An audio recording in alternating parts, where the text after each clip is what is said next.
This is a modern-day love story based in London. Are you sure you're down for this? Yeah. RYE captures the beauty of when you first meet someone, and it's kind of awkward, but quite nice.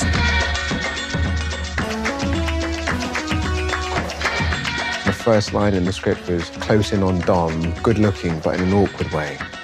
I was like, oh, this is me, is it?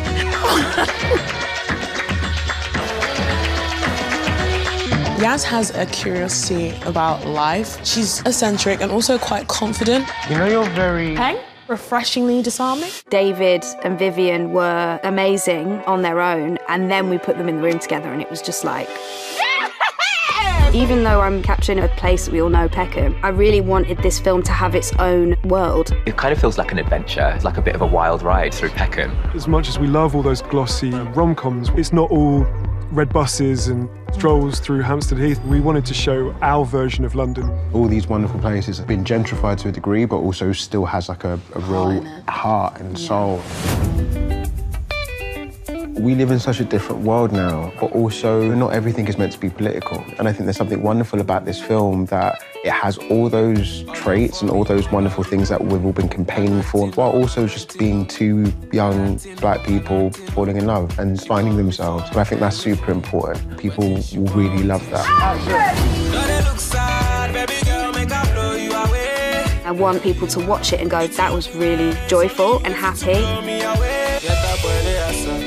You know, well, I guess for me, yes, it is definitely a really beautiful love story, but that's kind of after, you know, we've made it. I think in the first instance, it was reading a good amount of scripts at the time and wanting to do something different as an actor and stretch myself. And this is like a romantic comedy set in Peckham, and I'm like, well, I don't know what that is, but maybe I should give it a go and see if it works. So yeah, I mean, in that scenario, it's a bit selfish. I just wanted to stretch myself. Yeah. Yeah.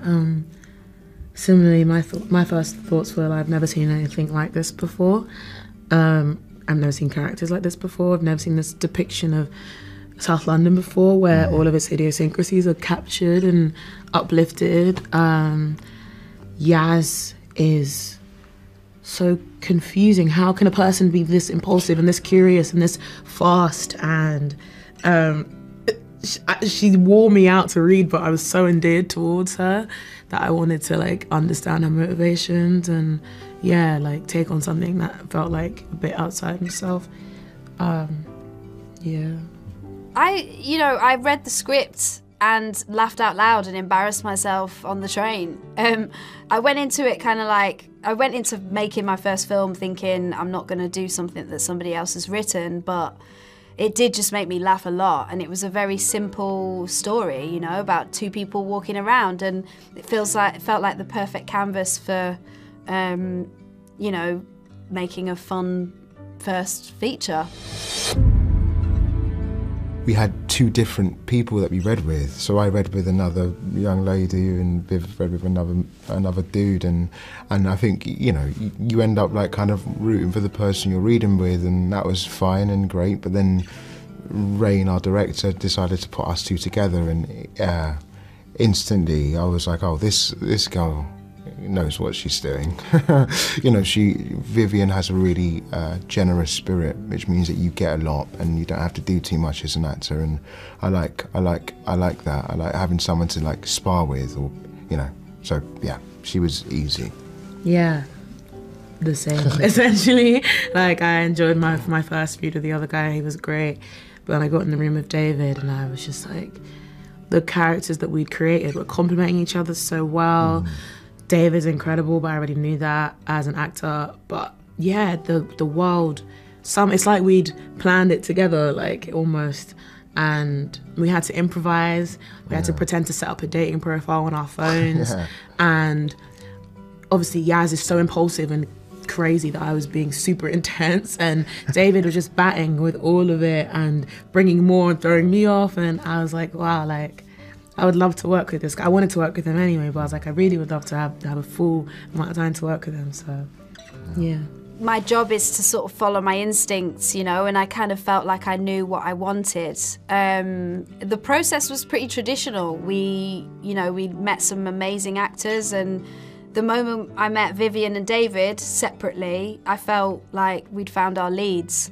And then when we put them in a room together, you know, they had amazing chemistry, which was a relief, to be honest, because we really hoped they would, and sometimes they don't, you know. So yeah, that was great. We had a lot of challenging scenes, not because of like even like the subject, but just because like in a way this is like an indie film, you know. It's like really small, which means that like our days were so tight, and we had to get things like now, and we can't do it twice because Peckham is live, and you know that's now moved. That person we wanted in the back is gone. So you know, or an old lady. Oh, an old lady. In the middle of the shot, asking you what's happening. Absolutely, yeah. We literally can't get any dialogue because someone else is now giving it. So we had like some tricky moments like that, which I think in a way added to it, you know, added to the liveness that we wanted from this. You know, we never wanted you to ever get bored or predict it too much. Like romantic comedies have like an outline, don't they? So in a way we wanted to make this like ours, and I think Peckham gave us that as well. But in terms of like a really good scene to shoot, what do you think? I have to say the dinner scene. Oh, it was just so much fun, and our co-stars, Kareem Peters and Benjamin Sarpong, like they just gave us so much, and it was so silly.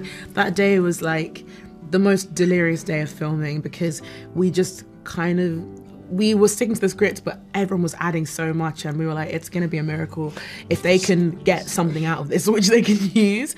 But they did, because our editor's fantastic and Raine's fantastic, and they trusted us. But yeah, that was a lot of fun to shoot. That was. Yeah. I'd say like generally the challenge was just the pandemic, you know, like we were shooting on really wide lenses, and that means if somebody walks by and they have a mask, you know, the shot isn't really usable. So that was annoying. And so when we did those super wide shots on Rye Lane, that was probably the most intense because it's a really busy street.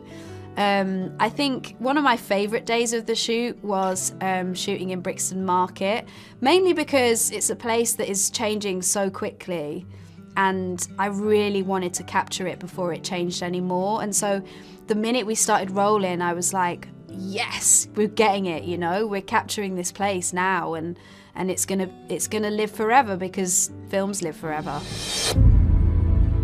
Okay, so South London, I mean, it's a big place, right? Like, but the main two places that we shot were Peckham and Brixton, and I've lived in both areas, so I know them really well. For me, it's a really difficult thing to say where the most impressive place was because, you know, it's a love letter to the whole of it.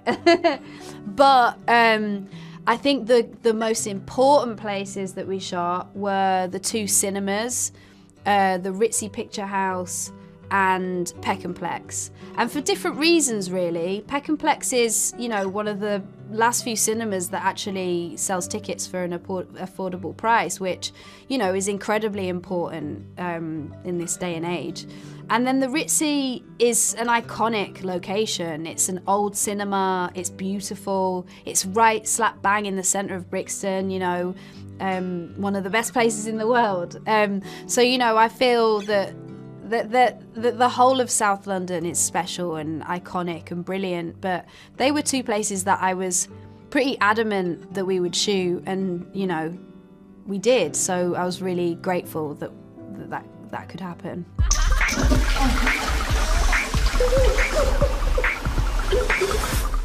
Everything all right in there? Trying to have a private moment? My bad. It's not that private, though. How you doing? Yeah, good. Yeah? Yeah. Cool. Cool. It's Dom, right? I'm Yaz. Nice to meet you. Gonna meet my ex for the first time since the breakup. And you're still calling it the breakup. I thought we were fine. We were better than fine. We moved in together. We had Hamilton tickets. It's a serious commitment. Right. So, what happened? She cheated on me with my best friend. You cheated on Dom? With him? Oh, that hurts a little bit. I mean, I get it. The arms are nice, but what'd she even talk about? Are you just gonna sit there and let her say that to me? Well, she said my arms are nice. I went through the same sort of thing not too long ago. She was his life coach. Apparently, she opened his mind. And then her legs. All of her underwear looks like this. Seriously, you'd have to sew like 15 of these together to get the pants I'm wearing right now. The worst part, I left my favourite record at his place.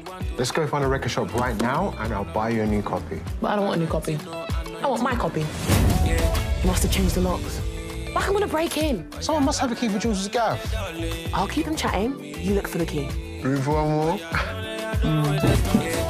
What the hell do you think you're doing? No, I wasn't, Denise! I just caught this boy going through your knicker drawer. What have you done?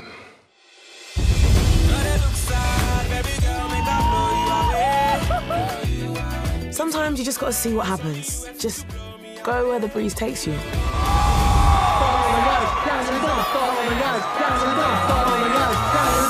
Are you sure you're down for this? yeah. By the way, your man swiped me on Tinder like a week ago. No, I didn't. I didn't swipe you. Give me your phone. Or anybody. Now. Get that boy,